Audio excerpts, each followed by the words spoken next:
So tell me about Sam Altman and the idea of sincerity, because man, he does not seem sincere to me. But like I said, I don't know the man. I'll share the raw data. Let's say much of the raw data that we have. There's some stuff we can't necessarily share, but and then maybe you can put the threads together as you like. So in person, certainly a very intense guy with a very intense stare. You don't often find people with that kind of energy. He is incredibly competent. I think that has to be said. He cares deeply about something. That's my sense of him. He cares deeply about something. We now get to sit back and wonder what that something is.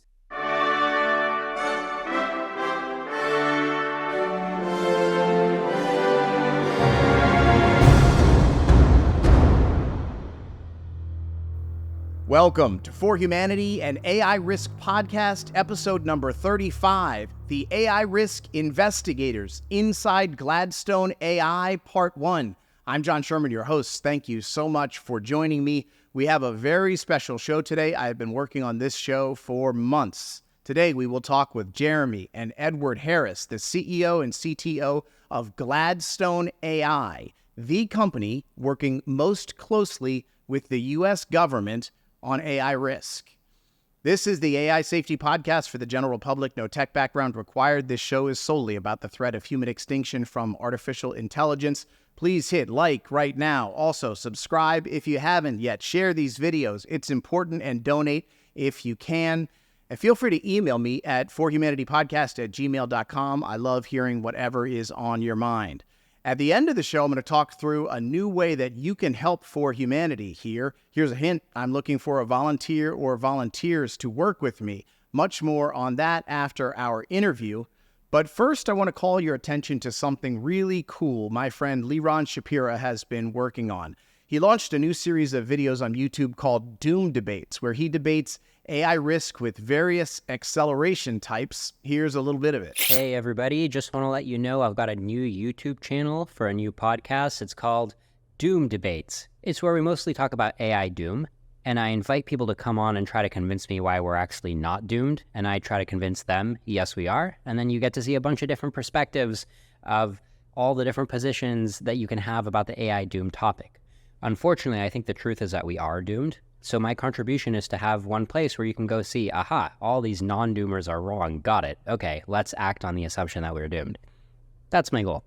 So Liron is just fantastic. Check out Doom Debates on YouTube. Subscribe. There's a link in the show notes. And coming very soon, like next week on Doom Debates, Liron will be debating Robin Hanson, who is the everything is going to be fine type that Eliezer Yudkowsky points to as his most respected debate opponent. So go and subscribe to Doom Debates and be sure to watch the Robin Hanson episode. I am really looking forward to that. Okay, so on to today's show. So I have been in communication with Jeremie and Edouard Harris of Gladstone AI since March, when their incredible AI risk report on the Frontier AI Labs was published. It was featured in Time Magazine and many other media outlets. The report was done for the U.S. State Department. My conversation with the Harris brothers is longer than 2 hours, so I'm going to break it into 2 shows over the next 2 weeks. These guys are the literal front line of defense for me and my family, and you and your family. They are working effectively and with a deep sense of purpose to reduce AI risk. Their work is broad and absolutely fascinating. They are working on policy with congressional and Senate offices. They are working with whistleblowers and the State Department to get the truth out about what's going on at the Frontier Labs. And they have even worked on technical AI alignment research itself. Several weeks ago, they were on the Joe Rogan Experience for more than 2 hours, and they did a phenomenal job advocating against AI risk. So here is part 1 of my interview with Jeremie and Edouard Harris of Gladstone AI. Edouard. Hey, John. How's it going? Yeah. Awesome. So great to meet you. Oh, and here comes Jeremie. Look at that. Perfect. Hey, guys, sorry about that. I was just setting up my elaborate... Elaborate setup. I was just closing all my open windows I saw your instructions, John. I was like, how hard could this be? Turns out I have a lot of open windows. Yeah. I'm a heavy tabs user, so I'm sympathetic to you. Of course. Yeah, I have like 8 desktops and like, it's a mess, man. Yeah, I'm actually. Yeah, well, thank you so much, guys, for making the time, for closing all your tabs on your laptops. The big sacrifices, those are what really get you, after a while. Absolutely. So I've got my recording going. You want to jump right in here? Sounds great. Yeah, Absolutely. Awesome. So let's go all the way in the time machine back to the year of 2019. I understand that you guys the alarm bell rang in 2020. So let's go to 2019 and just tell me who you are and what you were doing before the alarm bell rang. Yeah. I mean, I guess back in the day, so to go a little bit further in the time machine to like 2017 or so. So we were physicists. I dropped out of grad school. Ed completed his degree, but we went into the kind of Y Combinator Silicon Valley startup universe, built our first startup, which was this sort of education technology play. The idea was we'd match you with a mentor. You'd get to have an education AI data science for free up front, and then you'd only repay them once you got hired as a percentage of your first year salary. This is kind of a libertarian experiment in sort of like free market mentorship economics. And that data set, by the way, it was a fascinating experiment. We learned so much about the economics of education and training through that. And then ended up building AI. Relationship. Yeah, in human relationships, it was such a cool company and a cool experience because we did these mentorships that were peer-to-peer. So you could mentor me, and when I get a job, I pay you a percentage of my first year's salary up front. So it's just a really interesting kind of ecosystem that develops. And you can imagine the kinds of people who would take that deal from your point of view are the kinds of people who are just very kind of positive thinkers, very kind of, positive sum type people, generous, confident in their own ability to help. So it was kind of a magnet for high quality people in the AI space, which it wasn't really what we set out to do, but it was just really interesting to see how everyone aggregated together with those traits. And like tons of startups came out of it too. We had like, so future YC founders, we had like, almost like a dozen of them just coming through the system. And then a lot of people who end up working at like your Googles, your Metas, your Microsofts and stuff like that. So that was part of seeding our initial network in the AI, kind of frontier AI world. Another part was just YC itself. At the time we went through Y Combinator, Sam Altman was the president. He gave the opening speech at our YC batch. We got to talk to him a couple of times during the batch and get his input. So OpenAI itself had gone through YC about 2 years earlier. That's right. Yeah. So what was that like? What was YC like? What was, being in that world like at that time? Yeah. The quickest way I can say it is it was like high school, except you're paid to go. It was like, because you're all just hanging out in a batch and it's all, it gets, because it's like all emotional, or it gets to that point at the beginning, everyone's kind of a little bit like, oh, like what I'm doing is really cool. Like, but after a few weeks, after a few months in it with high pressure, you all kind of open up to each other and you're like, yeah, like my startup's a dumpster fire. How about yours? And it's all just very kind of open and honest towards the end of it. Really great from a culture perspective, and you make friendships that really last a lifetime. And the partners would tell, oh, sorry. No, go ahead. I was just going to say, like, the YC partners themselves are like really exceptional people. They're very keen towards. So one thing you quickly realize is like just how important sincerity is when you're building startups, especially in the early stages. YC is a giant sincerity engine. That's really how it's set up. The partners like look for sincerity in the interviews. That's like maybe about 30% of what they're looking for. They'll tell you, like, I remember in our last the last dinner of our batch, Michael Seibel got up and he's like, hey, so you guys all just went out, you did this fundraising on demo day, a bunch of you just raised like millions and millions of dollars on complete bullshit valuations that you can't defend, don't lie yourself. I see you can't defend that valuation. Anyway, and then so he'd say like, look, I see you guys come into my office, I see you interact with each other, kind of flexing in front of each other, saying how well things are going. I know that in this batch of 150 startups, 2 of you have product market fit. That's it. And it just had this effect of really being like, okay, this is not about posing. It is about the opposite of posing. Real startups look like grit. They look like eating glass. They look like blood, sweat, and tears, a lot of passion, a lot of sincerity. And this had a way of like wringing out if you're, it's sort of like, I don't know if you ever like done jiu-jitsu or something like that, or any kind of single person sport where you can't offload responsibility for failure to somebody else.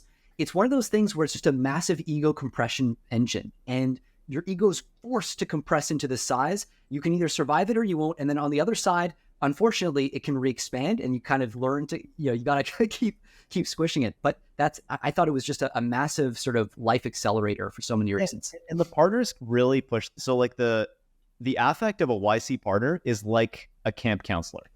It's not like, it's not like Wolf of Wall Street, like go after it. Like, it's like, all right, guys, like, let's sit down. Tell me what your problems are this week. Like, what are your numbers like? All right, like, what's your biggest problem? Let's work through it. I get it. It's really emotional. Like, your co-founders and you are fighting, like, da-da-da. It's like you're sitting around a campfire, but they're always pushing you towards, like, grow. What are your numbers? And they're keeping you on track and focused. It's a really good experience. Sure. And so, we'll talk a lot about this individual, but let's just get right to it now. So just because you brought up this idea of sincerity, Sincerity and Sam Altman do not seem to me to be well packaged together, but I don't know the man. I've never met him. I have this fly in here that's going nuts. Let's see. I'm sure it's not an OpenAI fly with onboard edge device intelligence. It's well close. I know. I didn't know if then I would have a squash fly in my shirt. I don't know. So tell me about Sam Altman and the idea of sincerity, because man, he does not seem sincere to me. But like I said, I don't know the man. I'll share the raw data. Let's say much of the raw data that we have. There's some stuff we can't necessarily share, but and then maybe you can put the threads together as you like. So. In person, certainly a very intense guy with a very intense stare. You don't often find people with that kind of energy. He is incredibly competent. I think that has to be said. He cares deeply about something. That's my sense of him. He cares deeply about something. We now get to sit back and wonder what that something is. That something may be the founding purpose and mission statement of OpenAI, build AGI safely for the benefit of all humankind. That might be it. It might also be, as some have argued, power seeking for its own sake. Certainly a lot of the moves that he's made have put him in a position of power. That's also what you'd expect if he was pursuing the OpenAI mission statement too. So these things overlap a lot. When you hear, statements made from former OpenAI board members like Helen Toner, and Tasha McCauley, who came out in The Economist and said what they said. Essentially, the idea here was this was a guy who made a habit of making misleading statements to the board, hiding perhaps facts from the board. This is something that we've heard echoed from an awful lot of folks in Silicon Valley, publicly and privately. So it's a complicated picture, but nobody knows. Mind reading is impossible, and we have to be responsible in the assessments that we render here, because this is an exercise in mind reading is always a dangerous place. I think what you can say is that there have been instances where he's explicitly said one thing and done another. Some of these get fairly nuanced, but one in particular is this sort of claim that OpenAI institutionally made to the world, that they were going to be open and sort of open source. That was the strong implication. If they didn't come out and say this, everyone certainly understood it. OpenAI 100% knew that everybody understood this. And yet there was this leaked email traffic between all the founders of OpenAI and Elon and Ilya and all that, making it clear that their internal understanding was, frankly, in our estimation, the responsible one, which was that they never intended to open source AI all the way up to and including AGI, because there's an insane level of risk that comes with that sort of technology. So I think that kind of, at the very least, that's a nucleus of something. There's another kind of nuanced one, which is Sam Altman and OpenAI, again, generally took the view that, like, look, there's this issue with AI where at any given time, you might have a really good idea that suddenly makes it so that we have a giant surplus of computational power out in the world, right? So all of a sudden, we have this tons of computational power, maybe more than we need to make AGI. So all of a sudden, we have a really good idea. AGI becomes not just possible, but really, really easy to make happen. And if that happens, you risk creating a universe where it proliferates uncontrollably, like anybody can make it because of this good idea. And we just haven't worked out the institutions, we haven't worked out the oversight, the governance to deal with this. So his argument was, look, OpenAI will place itself at the forefront of AI capabilities to make sure there is never this compute overhang. We're going to consume all the compute that we possibly can, gobble it up, so that we're never as a civilization shocked by the amount of compute we have, and all of a sudden crazy things become possible. This is going to allow us to adapt in a gradual way. Then all of a sudden he turns around a couple months ago and says, oh, compute is a massive bottleneck for us. I want to push for a $7 trillion project to make as many chips to undo that bottleneck and essentially extend the amount of compute overhang that we have. So that, I think, to many, is a very nuanced argument and very many ways you could interpret it, and you could argue about this. But I think that's another of these instances where, what he says maybe isn't mirrored by the actions. Yeah, and so I want to stick to this idea of sincerity and relate it to the company OpenAI, right? So it's run by this guy who has, had these insincere episodes. The company itself was, founded on a mission that seems sincere, but then they did the exact opposite of it. So OpenAI and Sam Altman come from this YC world where sincerity is such a part of it, and sincerity seems so lacking in both the company and the individual. Well, so I would say in the furthest limit of interpretation, it's possible, it's possible that, yeah, he's being sincere about the thing, because it's possible that there's just, if you are sincere about that, there's just a whole bunch of obstacles in your place that you have to do a bunch of tactical things that are, nasty in the moment in order to get what you need. Because the thing is, OpenAI is not, it's kind of the standard bearer, right, for AI, advanced AI right now, for kind of the path to AGI. But the reality is it doesn't actually stand alone. It's in competition with Google DeepMind, a massively capitalized entity that has the world's greatest concentration, truly, of research talent in this area. It's in a kind of frenemy-like partnership with Microsoft, where Microsoft is providing the hardware and a lot of the infrastructure. OpenAI is providing the research services, but Microsoft has seen issues with that partnership develop and is trying to build its capacity independently. And of course, there's Anthropic, which has all these researchers who've departed from OpenAI and who've pulled folks from the safety side who've gravitated away. Sam is operating under, whatever it may look like, he's operating under a lot of different constraints in a very challenging environment. Now, one of the key things to that is, if your mission truly is you want the outcome to be really good, how far back do you zoom out to kind of make that sort of thing happen? And OpenAI used to have in its charter this what was it called, the clause, merge and assist clause. That's right.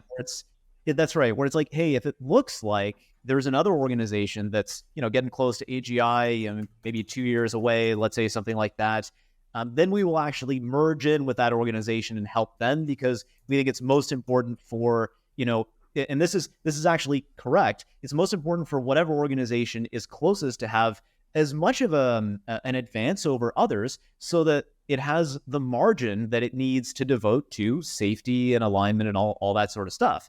Whereas when you have really close competition, that margin gets eroded, and you're constrained, as in the current race, as is the case today, to really not invest that much in safety because of those competitive dynamics that take on a mind of their own. One thing worth flagging, though, so OpenAI does still have nominally the merge and assist condition, right? But the conditions, the asterisks are worth mentioning. And so I'm just pulling it up here. So what they say on their website is, we are concerned about late stage AGI development becoming a competitive race without time for adequate safety precautions. Therefore, if a value aligned, that's important, if a value aligned, safety conscious project comes close to building AGI before we do, we commit to stop competing with and start assisting this project. We will work out specifics in case by case agreements, but a typical triggering condition might be, quotes, a better than even chance of success within the next 2 years. So lots of ambiguity there, right? What does it mean? What is a value aligned project? All this stuff. That being said, this condition does exist.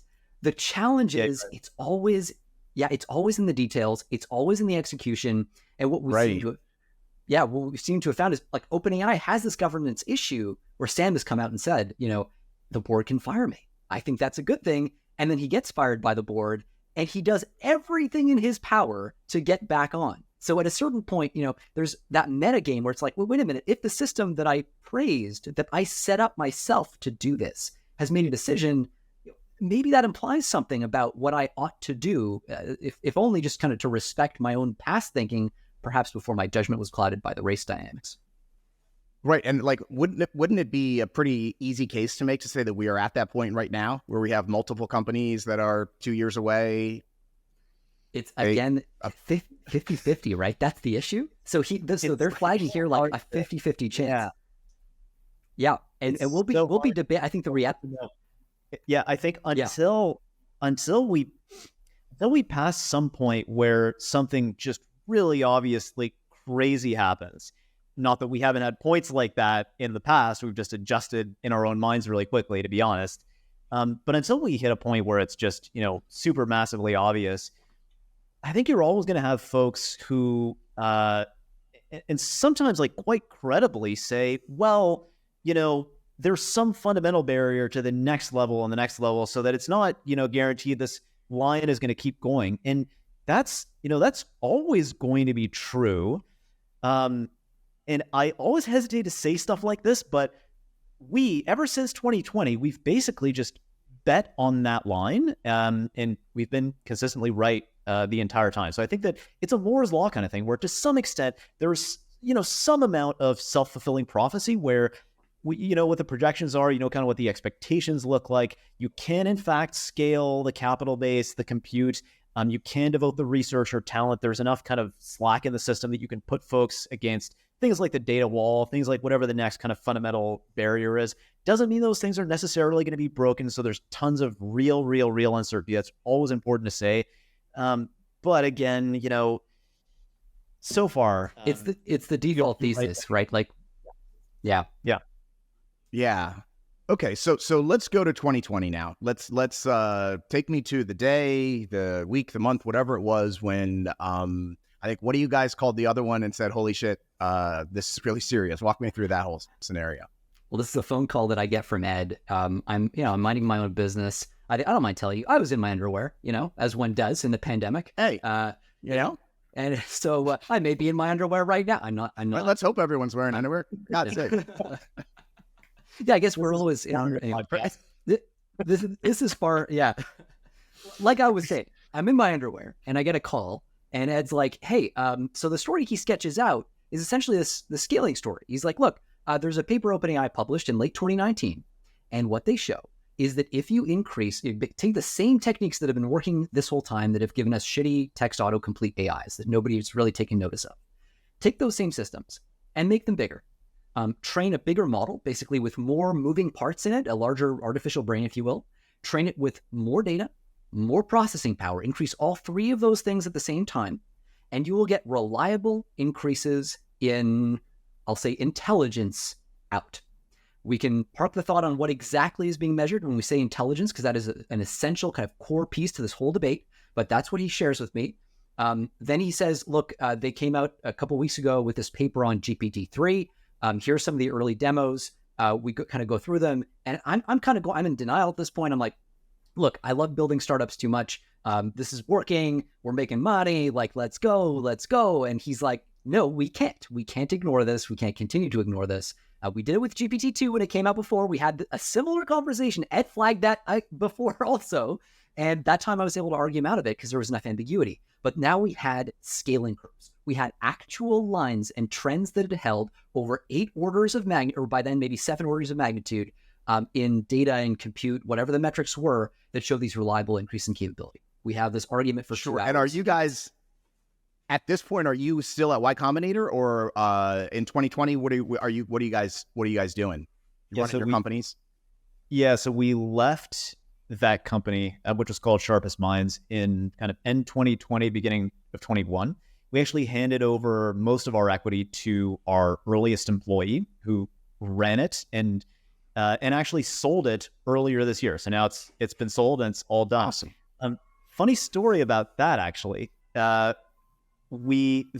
handover of our equity to our earliest employee, that was not something that Y Combinator's legal team had ever seen before. Like, no one had ever just done a thing where they handed over because the way that equity works in startups is it starts to vest. So you start to basically get progressively more and more rights to more and more of your equity over time. So what we did is, we'd kind of refounded the company through YC in 2018. And so this was a couple years later. So I forget how much exactly, but something less than half of our equity invested, something like that. And so we were like, okay, all our unvested equity just gets handed over to our first, couple of employees to run it as the new co-founders.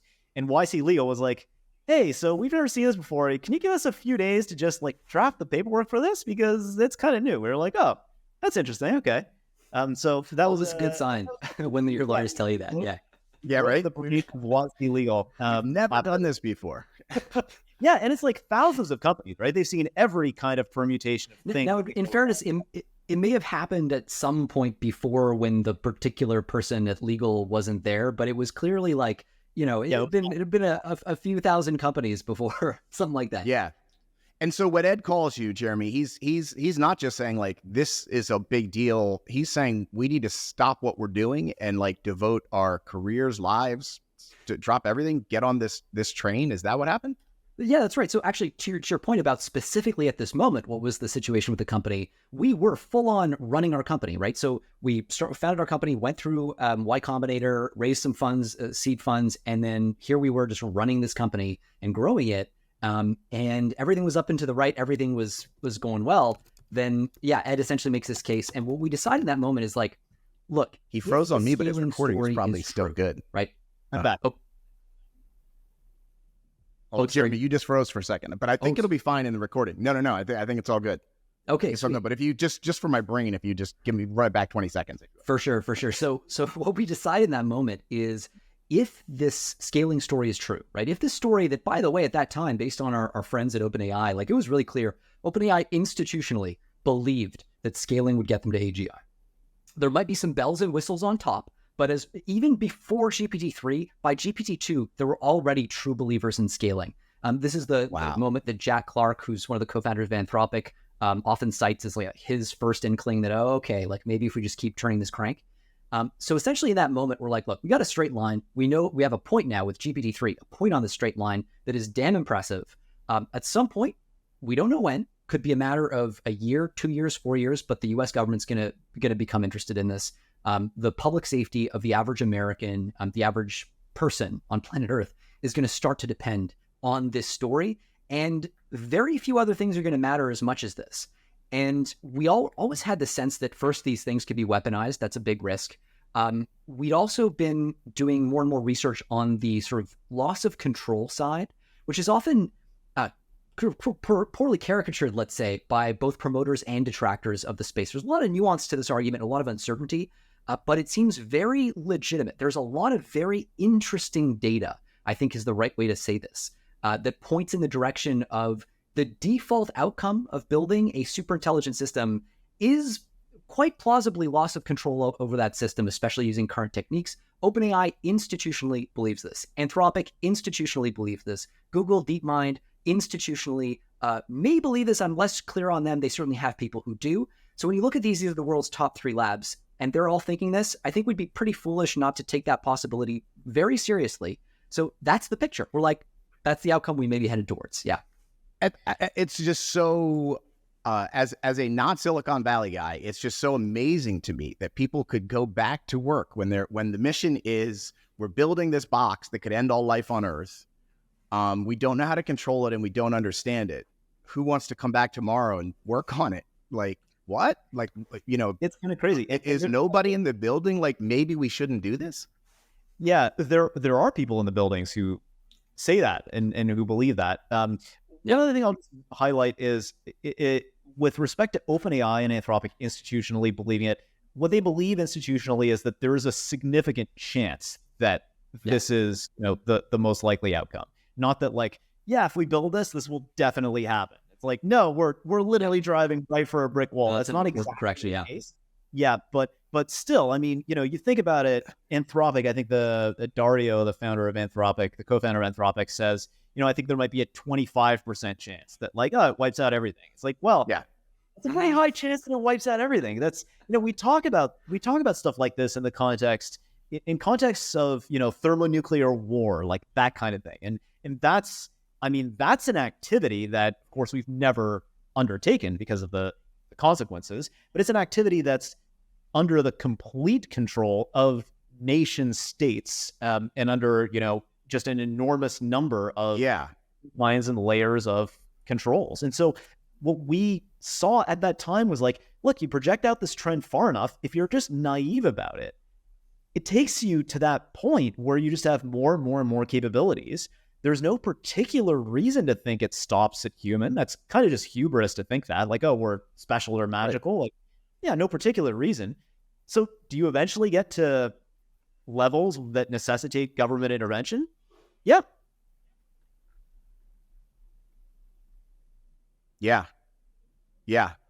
So you were talking earlier about sort of the race condition between the companies. Let's if there was a world where there was a nationalized one American AGI company, right? Let's just say the military came in, they smashed them all together. They said, we're taking the whole thing. Would you still be in a race condition with other countries in the same way, even if it was like that? So I think this is a good point to start bringing in the kind of like geopolitical elements and the lay of the land on the AI, like the AI race internationally, right? Because this is the common objection, and there are a lot of layers to this onion. I'll start with one, and Ed, anyway, we'll bat back and forth on all the components of this. So nice. One piece that's core here is the safety and security situation. So security situation at the frontier labs. You look at, anyway, the world's top AI labs, it's garbage. I don't think any serious person who and no serious person would claim or should claim that these labs are able to withstand sustained nation-state level exfiltration campaigns of their models. That claim, based on what we have seen firsthand and what we have heard reported from whistleblowers at these labs, is ludicrous. That has no basis in fact. Whether or not OpenAI has hired an NSA guy on their board, that does not change the culture overnight. We have seen the building. We've been to these various buildings and seen the way that information is handled, the way laptops are taken down to the nearest Starbucks to be worked on, the way experiments are run haphazardly on laptops, the way guests are kind of drawn into the buildings. There's so many layers of security that are missing, so much basic security intuition that frankly comes from Silicon Valley hubris. We know it because we have it, right? Like we always thought like, oh, we know way more about technology than the government. It's understandable because Silicon Valley is so good at tech compared to the government. But when it comes to security, when it comes to nation state level cyber attacks, espionage, at a certain point, you got to just admit you don't know what you're doing and kind of start to build your game up and engage with humility. So that means that today it is very plausible that nation states are successfully exfiltrating the latest AI models that come off the production line at these top labs. That is absolutely not a possibility that we should be treating lightly. Is there any evidence of that? Do we know that that's happening at all? Like how could it? How could it not be happening? But has anybody caught someone's hand in the cookie jar at all? So what we know from various reports of whistleblower folks, and we have to be somewhat vague about names and stuff like that and identifying details. But so on the one hand, we know that a hyperscaler, like a mega company with a cutting edge AI model on its servers, has detected an exfiltration attempt of that cutting edge model that you have heard of by a nation state, like an advanced persistent threat that's been mapped back to a nation state. We also know about just the general inadequacy of defenses and security at many of these other AI labs. So there are some frontier AI labs that are hyperscalers or that are inside hyperscalers. And there are some frontier AI labs that are not inside of big tech hyperscalers. Even big tech hyperscaler security, self-assessed, again, by someone a friend of ours who was there, like a whistleblower, who understands their security situation. They believe that their security is just broadly barely adequate and cannot resist a high priority exfiltration attempt by a nation state. So even the very best that exists in the private sector, if China were to make it a policy priority to exfiltrate, they would be able to exfiltrate from even the very best of the private sector. And many of these frontier labs do not have security on par with the very best of the private sector. And we've passed along, information like this in the public domain. So one frontier lab saying that US-based frontier lab, we are China's leading AI lab because all our stuff is getting spied on a regular basis. Right. Yeah. So is there any world where you could see like the military coming in and providing the security assets that the private companies would need to make their tech secure from this exfiltration? I don't think you're looking at military necessarily. Like there are other arms of the government with specific expertise in cybersecurity. There's overlap for sure with different branches of the military that do this, but broadly you can think of it as a more coordinated sort of mutually supportive agreement between frontier labs and parts of the U.S. government with competence. I think one important thing to highlight too in this context, because you hear a lot of I love Mark Andreessen, great guy. And obviously, we grew up in the sort of YC universe and worshiped the guy when we were, wet behind the ears startup founders, and huge respect for him. But when it comes to this issue, I think, unfortunately, he's just like lacking some important pieces of the puzzle that you can only pick up if you engage deeply with the security side and actually develop expertise on the policy piece. There's a lot of opinioneering coming from those quarters, but I think it's short on data. So one of the things that's crystal clear from the picture that we have right now is the game board looks something like this. The foreign actors, let's call them, whether it's China, Russia, or others that would want to do this, have the incentives and the capacity, if they really wanted to exfiltrate frontier models. The NSA, the CIA, etc., U.S. government writ large, does not constitutionally spy on U.S. labs. They can't do it. And so effectively what you end up with is a situation where, say, the CCP actually has not just like they're catching up to us and it's close. No. They have potentially access to better AI capabilities than the U.S. government because of this leaky security situation. In that setting, the appropriate response is not objectively to say, oh, we need to accelerate domestic AI capabilities as fast as possible because otherwise China's going to catch up. It's to say, no, we need to stop bleeding out of this leaky bucket, secure our infrastructure, and only then does further scaling and acceleration make sense. I hope we get there. I think we need to. Wow. But there's a step zero missing here that's a foundation for progress. Yeah. Because until and how long would it take to get secure? I was just gonna say, like, is this a reason? Is this yet another reason to advocate for a pause, like until the labs are secure enough to hold their tech? Is there case to be made there? Yeah, I mean, it depends, I would say, but certainly it's true that right now the idea that the United States, kind of broadly constituted, is ahead of China is not really true because of that security leakage. Certainly, the United States government is not ahead of the China, is actually almost definitionally behind the Chinese government because of this security situation.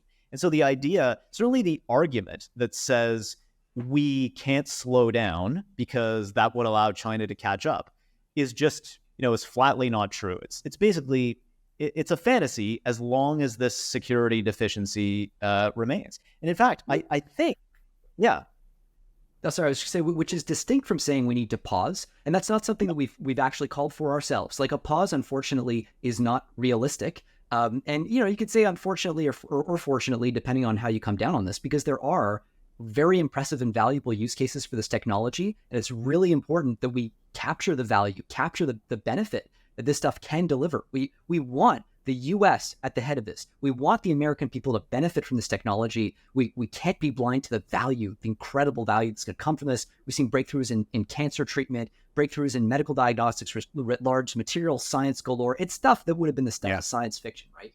So the question is, how do you balance?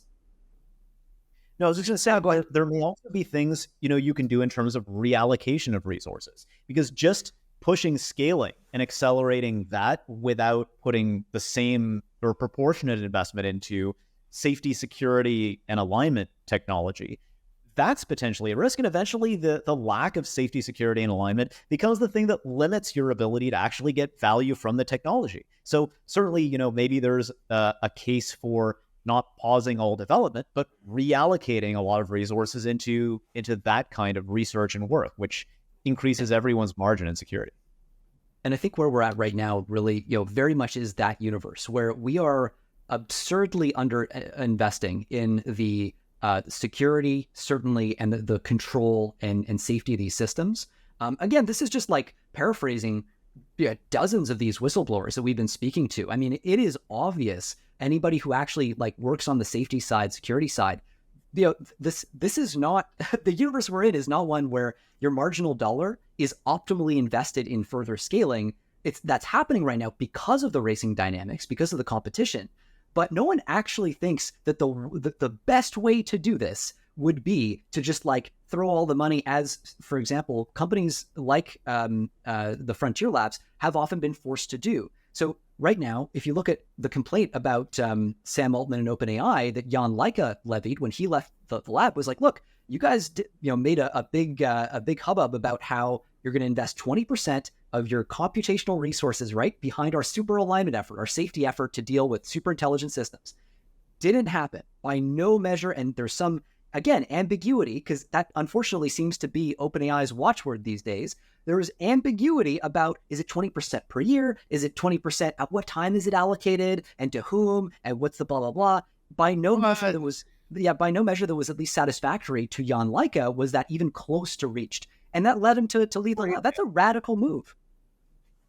Do you have a sense of how close they were to 20% in however you, was it 1% and they were saying it was 20, or was it 19 and they were saying it was 20? It seems to me it's probably a wide miss. It was a wide miss from what I recall from his Twitter thread. And I actually, that's the only place where I got that information. And one of the things he explicitly said too was they were sort of given, it was difficult for them to, let's say they put in many requests that were denied for access to their computational resources. And so, that itself raises questions. And of course, you have Ilya Sutskever taking the position of the other board members who decided to oust Sam as well. Ilya, who was, of course, famously one of the more safety-minded members of the board. A lot of ambiguity about the specific reason. Who became that way over time, which is particularly telling. Yeah. Yeah. Yeah. Okay. Go ahead. I was just going to say it's complicated. I'm not... Yeah, no doubt. So let's just say, let's think it through from the perspective of China, right? I try to do this a little bit. So it's if I'm China, my, biggest competition is about to achieve this technology that is going to make it so if it doesn't just kill us all, the competition will have an advantage that maybe can never be eclipsed. They will permanently be in the lead if they get it first. So if I'm China, one thing I think is, man, I've got all these chips that are being made in Taiwan just off our shore are what's causing this. Maybe we need to do what we've been talking about forever and try to take Taiwan and cut off the flow of chips to the US. Another one is, mess with the power grid of California, really aggressive things that China would do if it believed it was going to be permanently disadvantaged by the creation of this AGI. So, as I try to think out their moves, they're all terrible, and I don't see how they don't have to do all of them. I don't see how they don't wind up having to do something really bad to prevent us from a permanent advantage. I can't say I disagree with that assessment, except that I think California is doing a pretty good job of messing with its own power grid all on its own. I think that there's also there are uncertainties and ambiguities there too. So, first of all, you've got a growing contingent of academics in China who ostensibly are taking the safety piece more and more seriously. I say ostensibly because you always have to look at anything that China does through the lens of the CCP is running the show. There, all kinds of influence operations are happening. Like, I think the level of cynicism to apply to China's moves in this space is extraordinarily high. Individual researchers have, though, spoken with folks like Jeff Hinton, the sort of founder of modern AI, and Yoshua Bengio, and so on and so forth. And we have seen, the Center for AI Safety's famous statement on, we view advanced AI as a risk class on the order of catastrophic risk on the order of risk of nuclear weapons or bioweapons. That's had signatories, fairly prominent signatories from China. So that's, to the extent that indicates an authentic, sincere understanding of that risk is one thing. But then what goes on in Xi Jinping's head is completely decoupled from all this activity.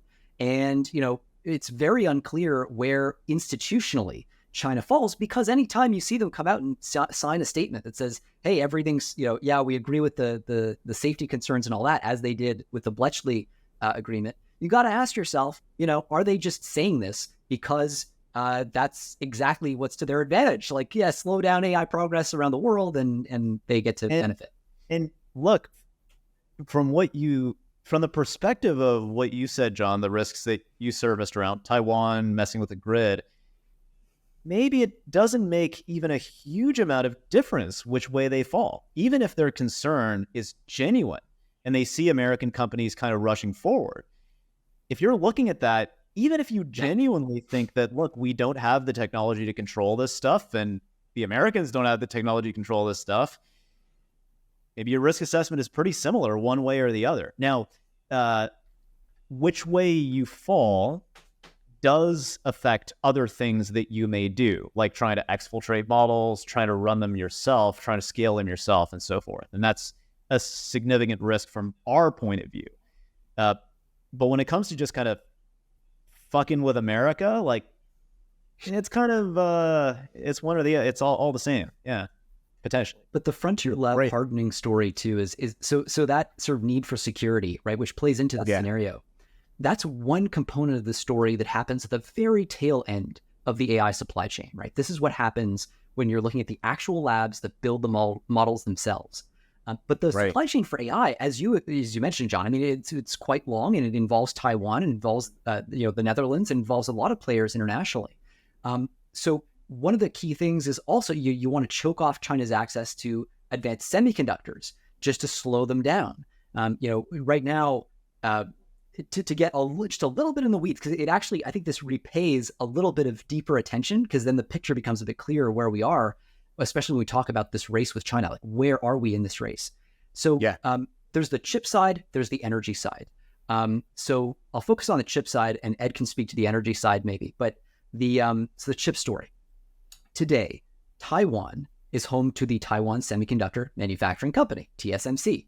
This is the world's most advanced semiconductor foundry. They basically, NVIDIA, or some American company, designs a new flashy AI chip, like a new GPU.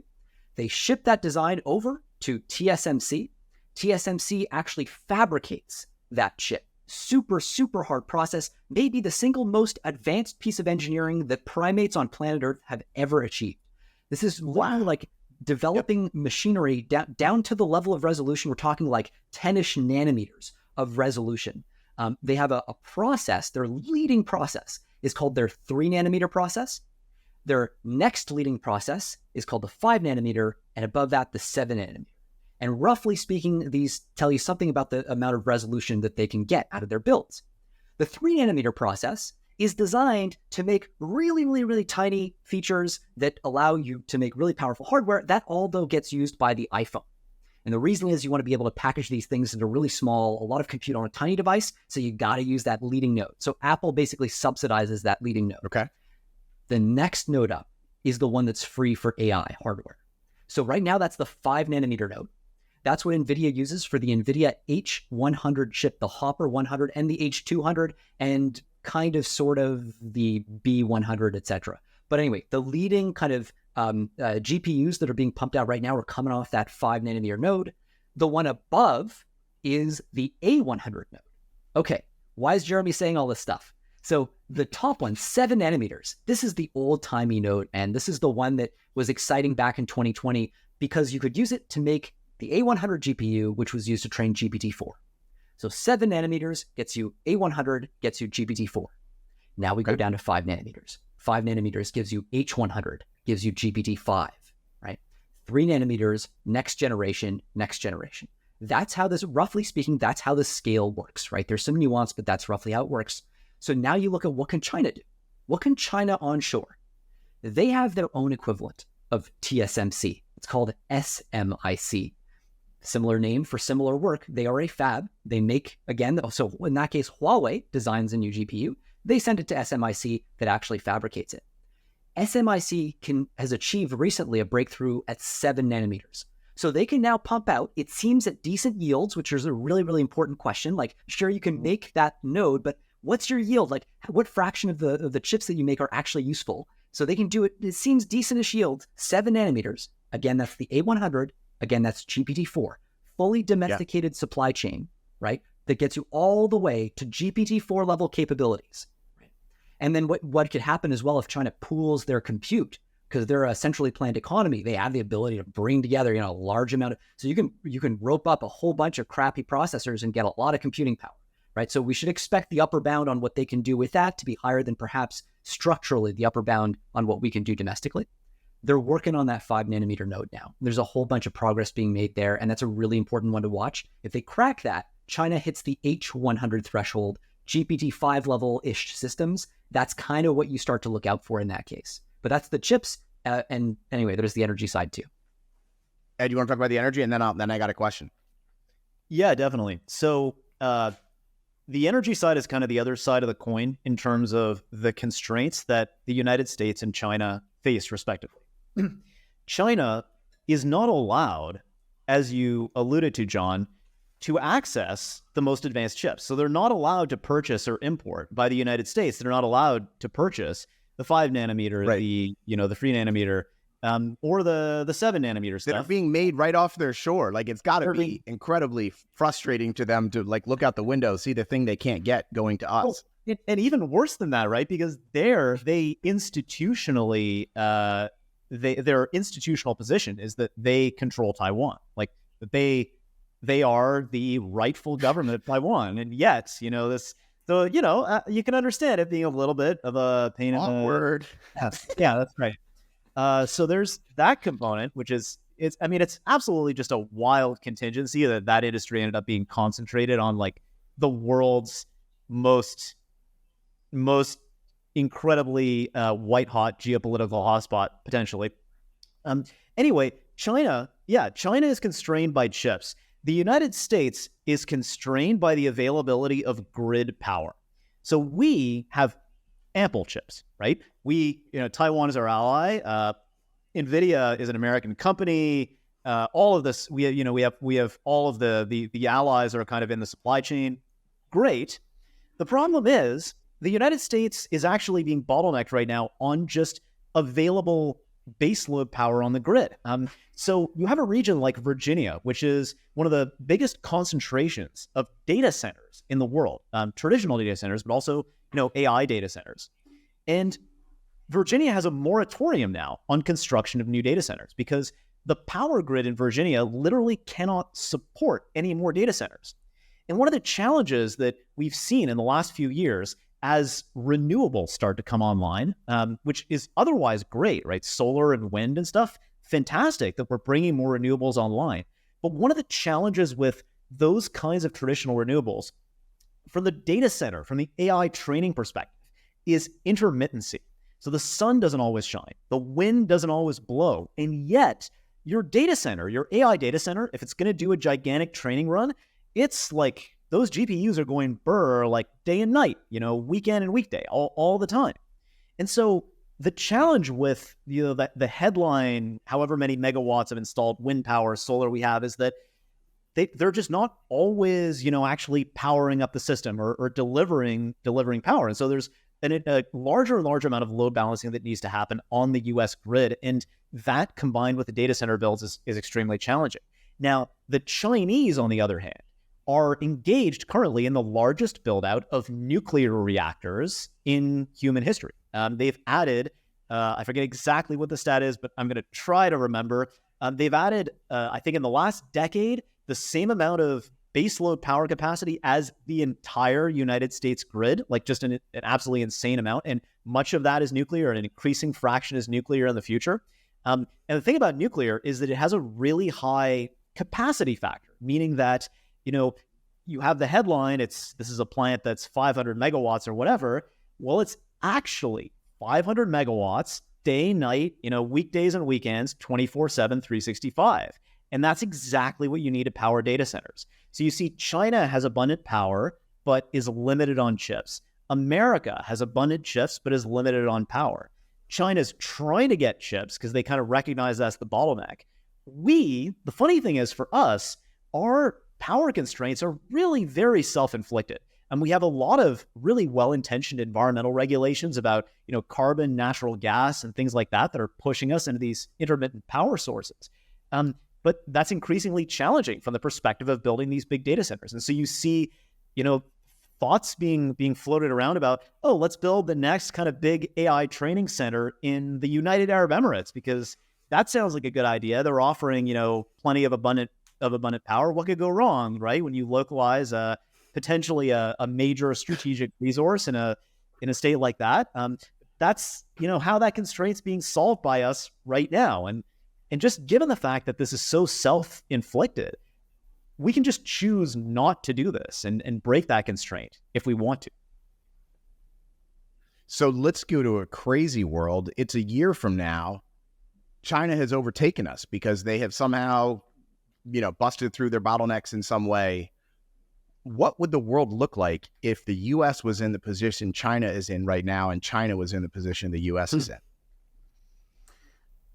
Okay, a little bit of a cliffhanger there. You'll have to wait for next week. In part 2, next week, we'll get all up in the Harris brothers' experience writing their report, from clandestine meetings with whistleblowers to meeting Sam Altman himself. Okay, so if you are watching at this point, you clearly care about AI risk. I've been doing this podcast by myself for more than 8 months, and I'm finally ready to ask for a little bit of help. I am looking for a volunteer or volunteers to work with me on For Humanity. My biggest need is for a volunteer producer, someone who can work with me on booking guests for this show, getting me booked on other podcasts and media outlets to talk about AI risk. If you are interested, please email me at forhumanitypodcast@gmail.com, and let's see if we can make it work. I really appreciate all of your support in whatever form it comes. Okay, friends, it is 2024, and we don't know how long we have to live, so we live every day like it could be our last, and we end every show with something we call a celebration of life, just something that makes us thrilled to be alive. For this week's celebration of life, I'm going to share what makes me smile first thing every morning. It's my dog, Dolly. Long story short, 2 years ago, we had 3 puppies in our house. They're half golden retrievers, half Bernese mountain dogs. They were born in my son's room. We own the golden mommy, Pearl. Pearl and Dolly is the mommy and daughter. They both spend their days just playing with each other. So here is a little bit of the mother-daughter Pearl and Dolly experience. I'm trying to make these celebrations of life both audio and video so we can serve both of our audience. So if you're an audio-only person, please prepare for just a little bit of random puppy sounds here.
Okay, my friends, that is all for this week. Next week, part 2 of my interview with the Harris brothers, and also a pretty exciting big announcement about a new AI risk initiative that I am starting. So please remember, AI risk is not someone else's problem. It is yours and it is mine. Quoting Margaret Mead, never doubt that a small group of thoughtful, committed citizens can change the world. Indeed, it is the only thing that ever has. For humanity, I'm John Sherman. I'll see you right back here next week.